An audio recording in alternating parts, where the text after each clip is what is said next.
Kaushiki, thank you so much for being here. I love that everyone knows you as this amazing vocalist, this goddess. Okay, but you agreed to be here today more as a mom, and I'm Oh, not really. at all. I'm just very happy to be here and to be chatting with you because, and that too on screen because, our chats so far have been, thankfully, it was first in person. And then the few times that we have had a chat, it was always super fun to talk to a musician, a mother, a totally family person, and a totally brilliant, young mind with lots of new ideas, fresh perspectives. It's just very, very inspiring to speak to you always. So I'm very, very happy and it's a pleasure. You're too nice. That's all I needed from this recording. We can stop. You said nice things about me. So what I really wanted to ask you firstly is we see your public persona, right? And as an artist, that's always front and center, and it's such a powerful thing. But as a mom, as a person, and I see you've got this adorable dog as well, and you've got your son who's super talented, and we see him on social media and his performances, and I love that. What has the last year been like for you? Because I know so many moms out there are struggling with this expectation versus reality. So what has the last year been like? See, first of all, I would say that last year, how it started, it was quite a break for me, to be honest, because I've been doing this traveling all around, doing concerts for so many years that I think I had forgotten what life would have been without that schedule. So being a couple of days a week I would be out, and that was kind of the routine, that was kind of the discipline that we all at home and in the family got used to and thought of it as normal. So that was, first couple of days or months, I would say, was a nice break, nice holiday, and having fun watching Netflix, things like that, cooking lots and baking and doing things like that, which was a lot of fun. But I think beyond that, beyond a couple of months, it started hitting all of us that now what? Because we had to look at life at a very different level, and we had to approach life as something new, as something that we didn't know so far. So I personally am generally a very positive person. So I don't look at these situations like, oh my God, now what should I do? So I tried to, look at it as again an opportunity uh, to kind of try and find out some possibilities which are there. Unless you try and find out possibilities, these times can be very challenging. So that's how Rishit's singing started happening a lot more. So you all must have seen him mostly playing the tabla. So that's how it was. And that's how he enjoyed, because he wanted to learn tabla before he wanted to learn singing.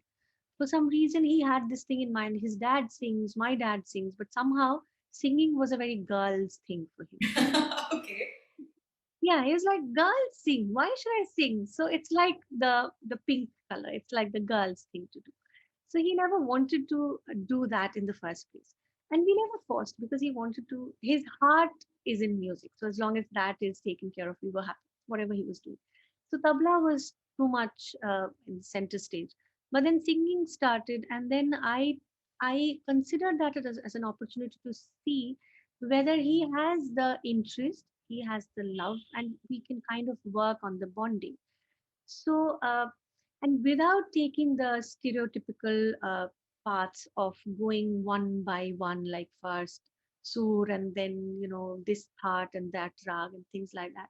I used to make him just sit and do whatever I'm practicing. So whatever that rag is, Jog Kaur sometimes, Bilas Khandi Todi sometimes, which are very difficult rags for a child to kind of approach. But I just thought that, since all our rules have gone for a toss, let's just play around with this rule as well. Let's not start the way it starts conventionally.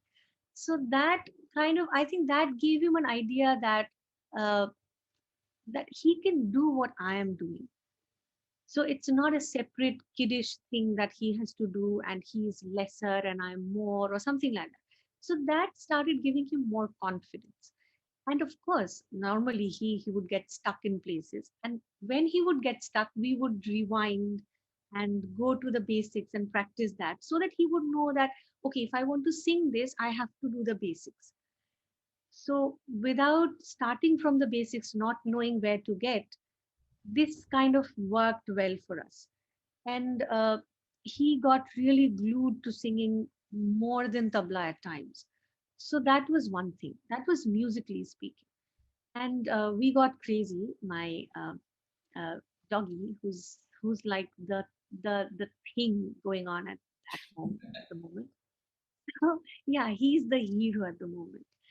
So having him, I think it helped Rishit a lot, because being a single child is always is tough in these scenarios, because schools are not there, friends are not there. So I think that helped. Uh, but I would say something that holistically, not specifically for happiness or for entertainment or for uh, you know music. I think what I would consider as the real brownie point of this time, that we've had conversations. Rishit is 12, so this is a time when all that uh, khilana sulana, that part is over. That is taken care of. He can kind of eat whatever we eat and sleep with us, and or even sometimes by himself. So that pressure is not there, and that's not the only thing to do. But he's also not an adult, and Right. he's approaching a time which is going to be the most uh, it's like the womb of a lot of possibilities, but it's also a very confusing time for kids, which is pre-teens and teens. So I think this gave all three of us that opportunity to talk about a lot of things, like it's funny, but yeah, bad words, uh, certain things. Why is he not allowed to watch the mom's Netflix subscription or dad's Netflix? Why does he have to go to the kids? And YouTube, whenever he searches something, something randomly comes up which is not his thing. So we would tell him not to, just stay away from that. So these things were more of a rule, but I think we've had so much time to talk about it, that it's not that you can't do it, it's not that you should not look at it, it's not that it's wrong, but it's something that will only happen and will only be handled in the most beautiful way when it's the right time for it to happen. So that conversation, I think it gave all of us that time to introspect as parents, to see that how this can be put forward to him, and also at the same time for him to kind of open up and tell us that because he's also missing his friends type conversation, so he's also missing out on saying rubbish at times.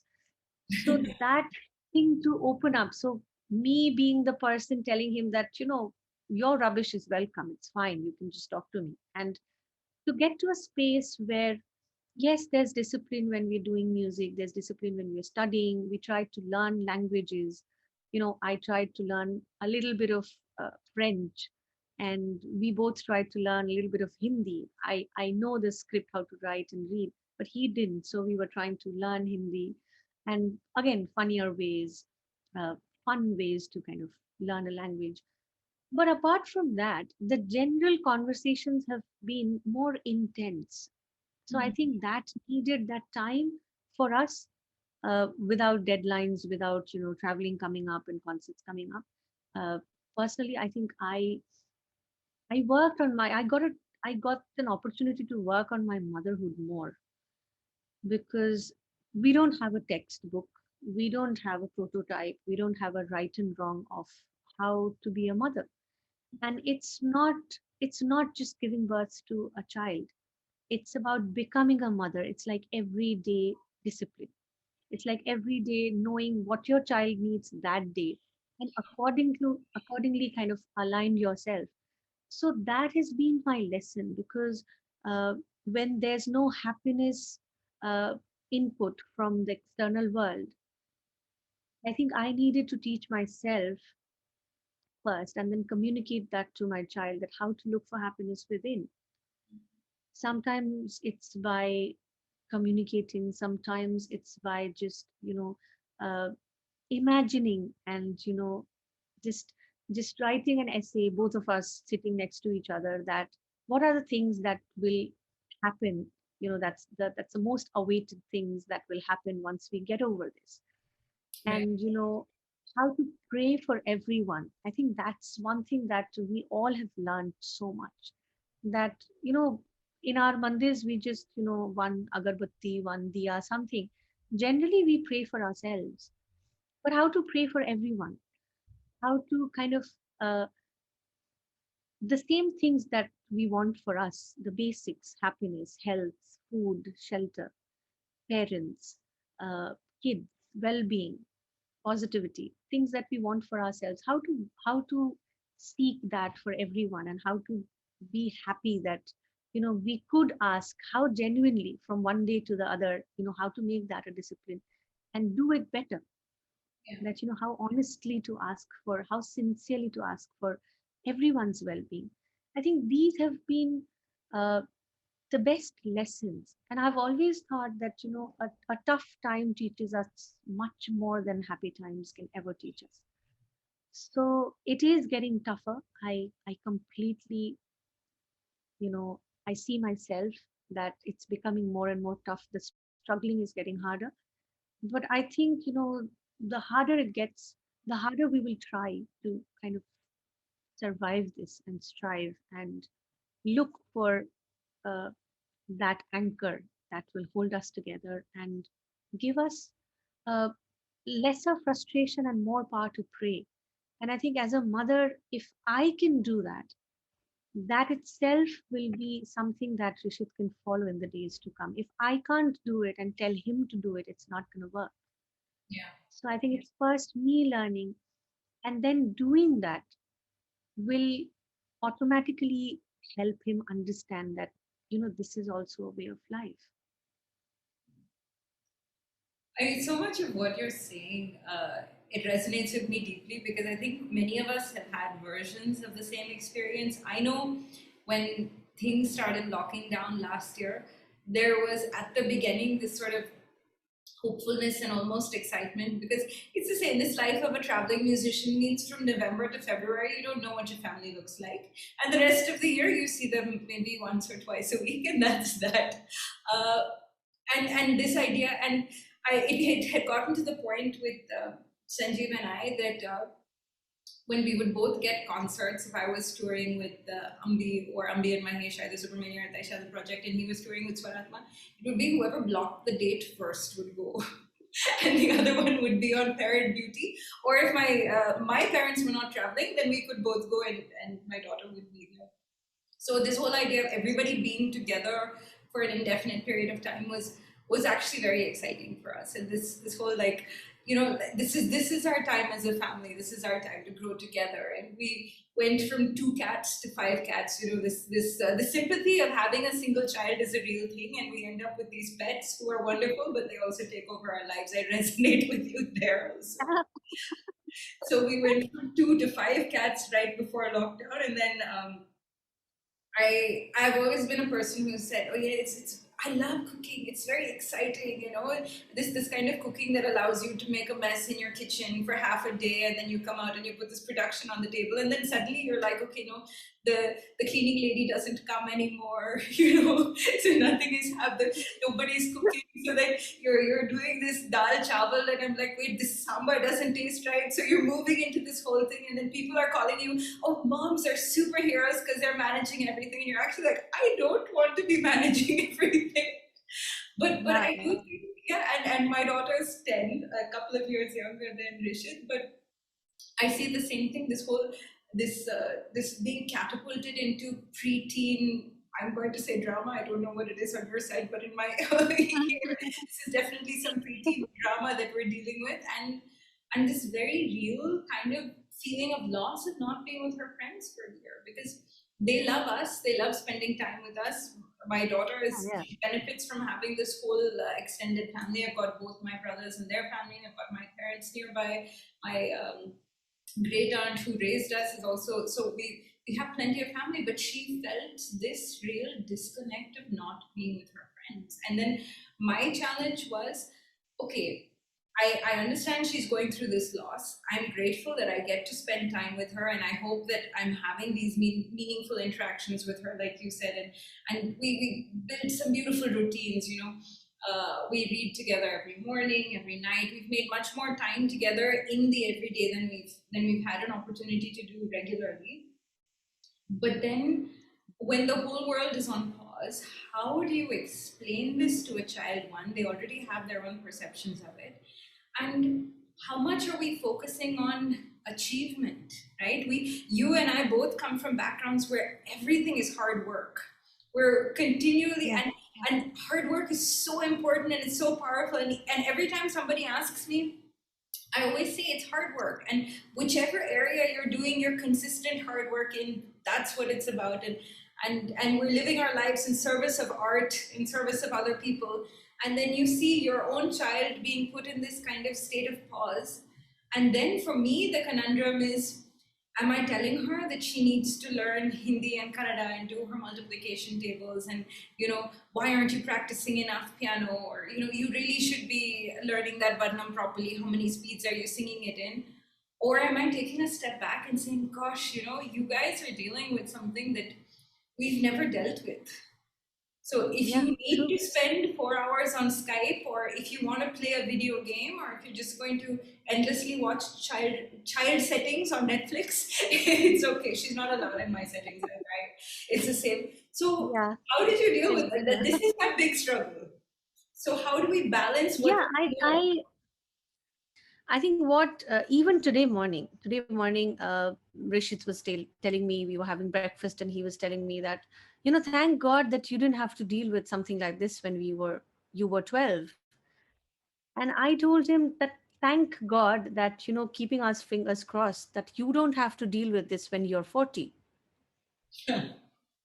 So, we, I think, we all have to kind of uh, see the dark side of this, and to not to feel frustrated or not to feel kind of demotivated, but to kind of ignite that fire within ourselves. And some days, I mean, we just took 2 days back, it was a Friday or a Thursday. Intentionally, I asked him that, do you want to miss school tomorrow? Because school is also, sitting with a computer and yawning, because the teacher would give you a lecture, because there's no communication, and there's no, for these kids, I'm sure it's same with your daughter as well. For these kids, you do something, you get a smiley in your book, or you get a chocolate or something like that. That's more important than 70% or 80% marks, because it's a chocolate. Yeah. So that is not happening. The teachers don't get to do that anymore. So I just told him that, do you want to miss school, because we'll take a cheat day. We'll completely cheat the day. So 11 o'clock, we kind of curtains down, and nice fragrant candles all around, watch movie for good 2 hours. So 11 o'clock in the morning, I don't remember the last time I was even allowed by myself to watch a movie. Forget my parents. Yeah. So that was like a movie date, and we created. I had, thankfully, I just had to go through whatever we had at home. So I made some popcorns. We had those packets, so we made that popcorn and had like a proper movie date at home, and whatever his choice of movie. So we've decided. Three choices of movie. One day everybody watches my choice, which nobody likes, because I have some horrible choices for movies. So that's how we try to kind of uh, we also want to, I personally, as you said, I mean, I'm sure you would have gone through the same thing in your childhood. I also personally want to enjoy a cheat day, because I've never had one when I was a child. So I also am doing certain things, we decide on dates when, Saturdays or Sundays maybe, that we will not even get up from the bed as long as we can. So, we'll stay in the bed, and we'll chat, and we'll not have the cup of tea or whatever, hot water, whatever we have in the morning, and we'll delay it as much as possible. Because now we're back to, jharu pocha and everything. So we are doing everything all ourselves. And Rishit enjoys pocha for some time. He has great prospect in that area. So he always does the pocha. So this, these are things that we're trying to do, that, sometimes doing wrong, something that doesn't, fit in the prototype of type of right. that we are kind of the hard work, the sincerity, the devotion, the dedication, the routine, the discipline, that right and wrong parameter. We sometimes are intentionally breaking rules to kind of find that, you know, guilty pleasures, I guess. Perfect. And I've realized one more thing, that especially with Rishit, that I have to strike a balance between appreciating him and, you know, giving him a, you know, a pat on the back saying that you're doing a great job in this situation. At the same time, kids are very manipulative. They can be very, very manipulative at times. The moment they say that, the moment you say that you're doing a great job, they want a free day. And they all they want is PS4. So to create that balance, that you're doing a great job and not 4 hours of PS4, and coming back to something, so I think, you know, we are composing songs together, and I'm making him record them. So whatever, a lot of thanks to Mahesh and Ambi and all these guys, that little bit of technology that I've made friends with. So I'm recording him, and that is the reason why I've been posting his music on social media, because the feedback is sometimes very inspiring for him, and that helps me next morning when I want him to sit for Riyaz. Right. So I give him like a weekly kind of assignment. Ki, you know, you have, if you finish this by the end of the week, we'll make a nice video and we'll post it, so that, you know, you will make new friends. Of course, you can't meet them maybe in person, but there will be some interactions. And all the master classes, whatever workshops, whatever I'm doing from home, I keep him with me, so that, you know, he also sometimes sing, and sometimes at least some interaction, because he's like me, he's very talkative. He loves to talk, and he loves to make friends, and he's very, nobody is kind of a stranger to him. He can have a chat with anyone. So that kind of, I take these opportunities to kind of help him talk to people. And when Partho is doing his classes, there are many kids who are learning from him online, of course. So Rishit also becomes one of his students. Sometimes he joins the meeting from another Zoom link Yeah. and acts as a student. So, you know, it's fun. And it's also at the same time, he knows that there's a there's a group of people, kids, who are doing the same thing. The feeling that's missing at the moment, that whatever they're doing it alone. So if there are other kids who are doing the same thing and he's also one of them, I think it gives them some sort of a, it puts them into perspective. So I really don't know how long any of this is going to work, because in the last 1 year or more than that, we had to change uh, how to handle the situation, the modes of handling the situation quite a few times. I'm sure we'll have to change many more times. But yes, I've realized that he's the most uh, cautious one. He's the one who never forgets the mask. He's the one who never forgets to remind us of the mask, you know, of the sanitization, of spraying everything, cleaning everything. So I kind of like the fact that he understands the responsibility of dealing with a situation like this. But I'm also concerned at the same time that I don't want this generation, these kids, to grow up with the sense of fear. Yeah. So I don't want them to always think that, oh my God, I'll have to go out. What if, you know, this should not be the way of life going forward. So, and in a situation that we are in, I really don't know how to fight with that fear. Yeah. That's one real, you know, limitation or handicap that we have. We really don't know that how to not let these children grow up with a lot of fear and with a lot of no, because that's the last thing that you want for kids to grow up with, all no and all don'ts. At the moment we have so many no and don'ts, which is beyond our kind of ability to deal with. The situation is such, we really can't take him. I can't take him to a bookshop. He loves to go to bookstores, and he would love to, you know, buy two books and sit there for 1 hour and read a book, and that's something that we used to do regularly. But now I just can't do it. You know, all I can do is order books online, Yeah. but that doesn't give him the feeling of going and sitting in an area where other kids are also sitting. Some are playing and some are reading a book. So These are things that, the sense of spontaneity, the sense of happiness, the sense of, you know, feeling free to go out, do things, hug someone, touch things. That is, I fear that that is being compromised, which is very unfortunate. I don't know how you feel, but I feel in a sense much better after talking to you, because I feel like there's always this sense of us being alone in what we're going through as moms, and this carrying the weight of the whole family on our shoulders. And I know that every mom that I talk to is going through a version of the same thing, and I know we don't have the answers yet, but I think it's just nice knowing that we're not alone and there are other moms out there, and they can be Absolutely. wonderful, amazing goddess singers with a son and a dog, or they can be crazy cat ladies, or they can be any other version of the moms out there, and we're all in this together. So thank Yeah. you so, so much. It's just wonderful, as you said. I mean, it's what our kids are, feeling. They're feeling isolated, disconnected. We are feeling the same as moms, as wives, as everything, as all the roles that we kind of see ourselves in.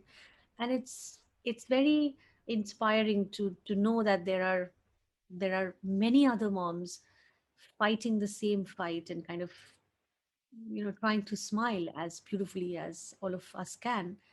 And like, I strongly believe that prayers are way more powerful than we think they are. uh, they're more than just, an everyday discipline.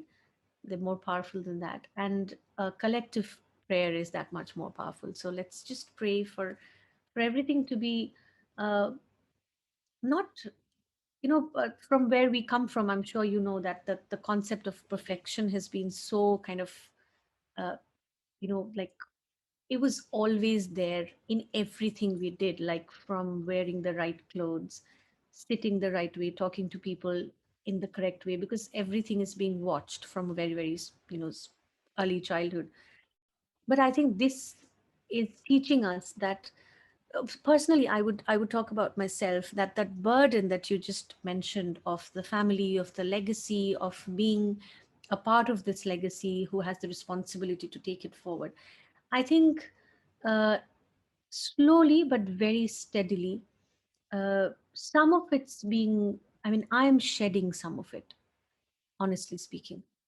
As an individual, I'm shedding some of it. And I think that, how much ever I shed, I will pass on that much less burden to Rishit of being perfect. I Yeah, would rather, learn myself how to be more alive and make mistakes while being alive. yeah, And it's okay not to be perfect. It's okay to feel not good at times. It's okay to even, go and tell my son that, it's a rubbish day, I just don't feel like doing anything. And don't be a hero there. I don't need to be a hero everywhere.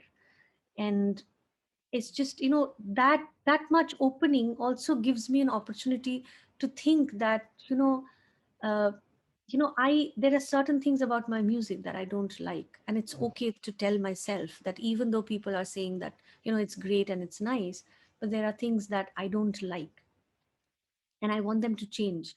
So accepting the fact that, this perfectionist, this life whose ultimate direction was always perfection and nothing else, is also a very, very imperfect person, and it's absolutely okay. And as I said, I think I'm just little bit, but very, very steadily shedding that burden. And it's for my good. I think it's making me lighter, it's making me happier, it's making me more spontaneous.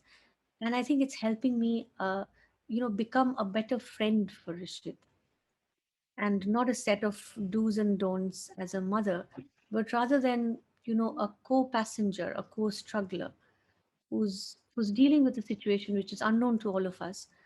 And we're just dealing with whichever way we can, which is, and there's no perfect way to deal with it. So there's no even consideration of perfection here. So I think that is very liberating for me, to be honest. beautiful. Thank you so much, really, for Thank you. for being open-hearted and honest, and for taking this time. Thank you Oh, so much. absolute pleasure. You take care. and be very happy. And lots of love to everyone.